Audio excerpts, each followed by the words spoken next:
My hives live above Carrère de la Pala, 3 floors up, where the sun pools warm and bright across cracked terracotta tiles, and every balcony drips with geraniums. Up here the Gothic quarter feels lighter than it does down in its labyrinth of damp sandstone, espresso steam and clattering skateboards. My bees ride thermals that swirl between cathedral spires, sometimes disappearing for whole minutes before returning with cuffs of pollen so bright they look like bits of saffron. I bought the hives after my divorce, when I needed something orderly, something that obeyed rules older than grief. Bees deliver. You give them frames of wax, they give you sweetness. Simple as that. Or so I believed, until the first morning I heard a different kind of buzz threading through their song, like a counterfeit note woven into a symphony.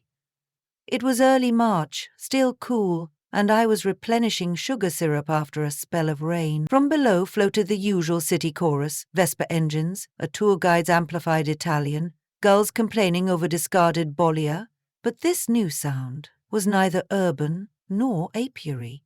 It started as an almost tasteful imitation of a drone of forager bees, matched in pitch and rhythm, yet lacking something essential, some micro-tremor born of muscle and membrane.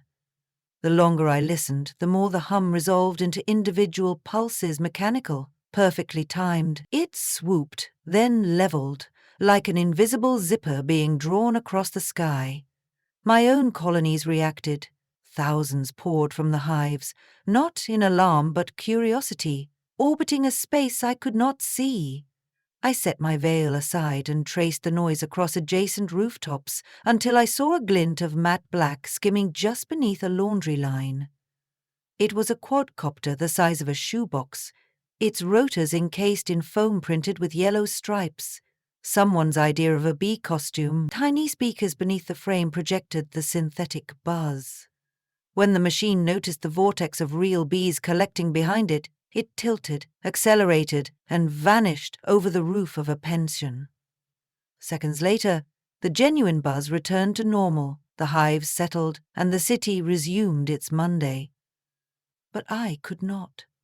I had the unshakable feeling that I had witnessed an intrusion, not merely on my bees, but on the unwritten contract between this city and the sky above it. That night, I pulled out an old condenser microphone, a relic from my failed attempt at podcasting about Catalan bread culture, and began recording from the terrace.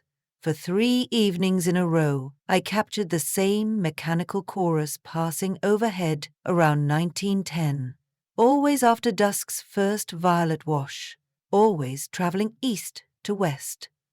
On the 4th night, I recorded 2 passes, one at 1908, another at 2232. The second time, I climbed onto a stool to track the drone with binoculars and caught sight of it gliding toward the cathedral. It slipped behind St. Eulalia's spire, then re-emerged lower, almost brushing gargoyles. A second identical craft rose to meet it. They danced for less than 10 seconds before separating, each veering off on a new trajectory. I pressed stop on the recorder and realized my palms were slick. I needed a second opinion. At the University of Barcelona, there is a bioacoustics researcher named Dr. Nuria Montagut, who once bought 20 jars of my rosemary honey for a conference on pollinator decline. I emailed her the files, asking if she could analyze them for frequencies outside the Apis mellifera range. She answered within an hour. Your bees purr at 230 Hz when foraging. This recording peaks at 250 Hz, then drops to 180. No bee can glide between frequencies that quickly. Whatever you captured isn't alive. She ended with the question, how big is it? And why is it there? Why indeed? I began mapping the flights on tracing paper laid over a tourist map. All originated near the port, cut across the quarter in shallow arcs and ended close to Plaus St. Jaume. When I pinned the paths day by day, they formed a braided corridor. My bees were being used as camouflage. I imagined someone, smugglers, spies, pranksters, using the synthetic hive motif to mask drone flights. Barcelona authorities had recently imposed strict rules on unmanned aerial vehicles, But no one would file a complaint about a swarm's hum. The city was famous for swarms. They fit the soundscape like footsteps in a cloister. I spent mornings tending hives and afternoons stalking rooftops with borrowed field glasses. The Gothic quarter offers thousands of perches, centuries-old terraces, half-collapsed attics, secret patios straddling Roman walls.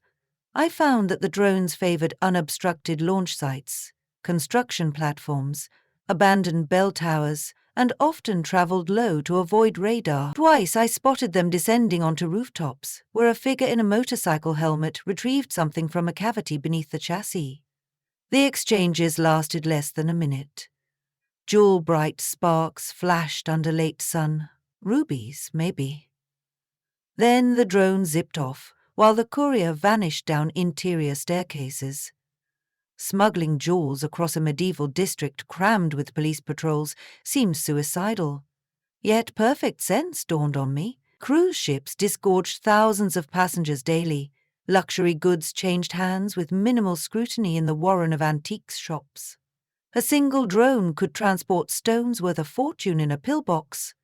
By timing flights with my bee's peak activity and piping a convincing buzz, the criminals exploited both natural cover and auditory misdirection.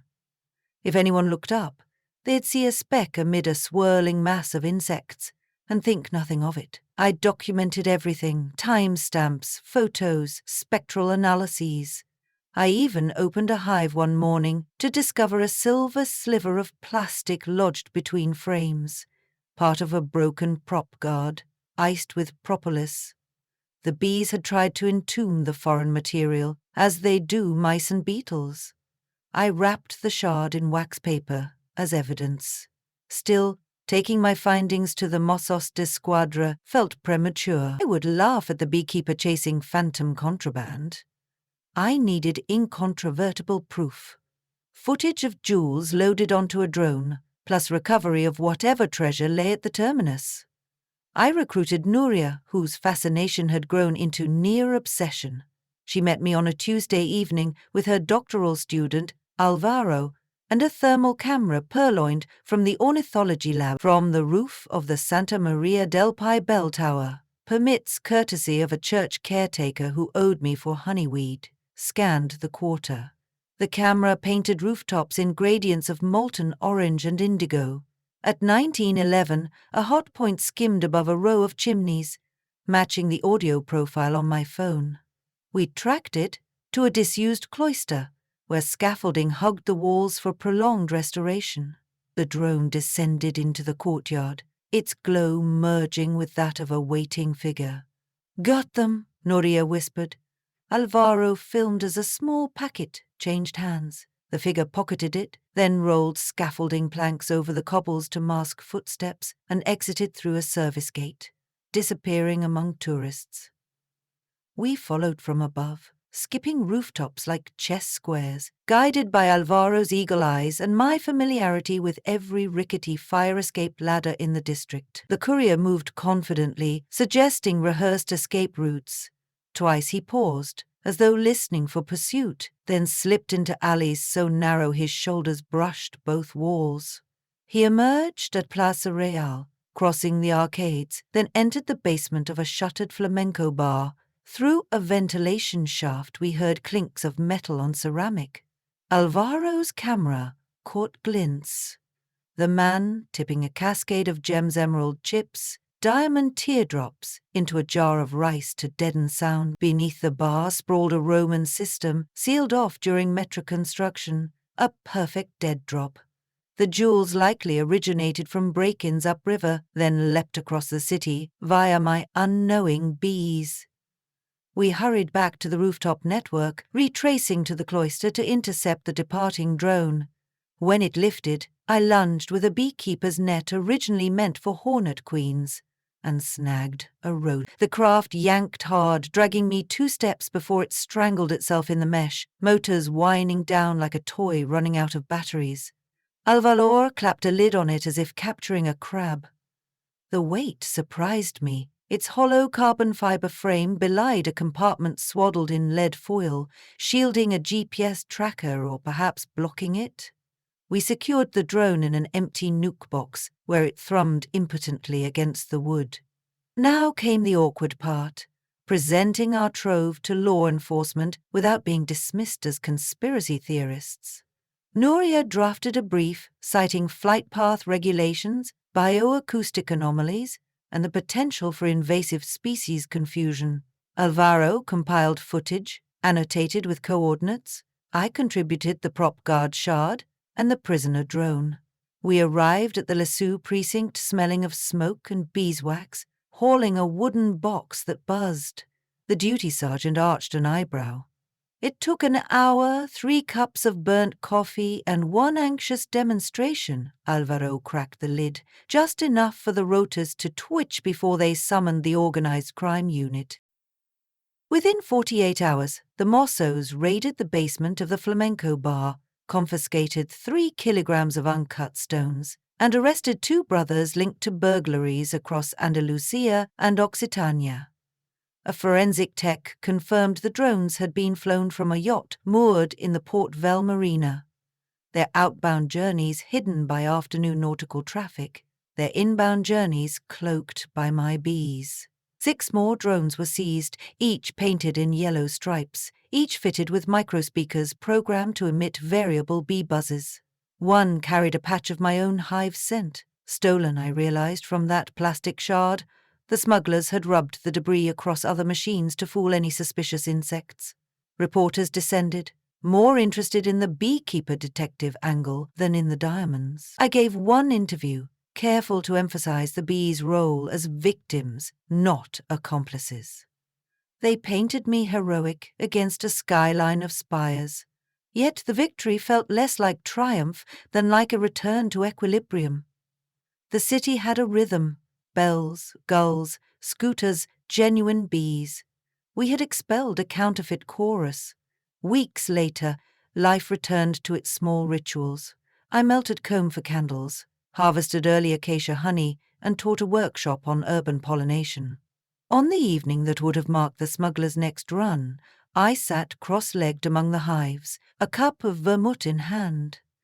The air vibrated with a single living note, unspooled by thousands of wings aimed at their queen. No mechanical echo trailed behind. I closed my eyes and listened until the rooftops blurred from thought, until the city below felt as distant as a map folded in a stranger's pocket. The bees moved as they always had, outward for forage, inward for community. Their purpose was unambiguous, ancient, resilient.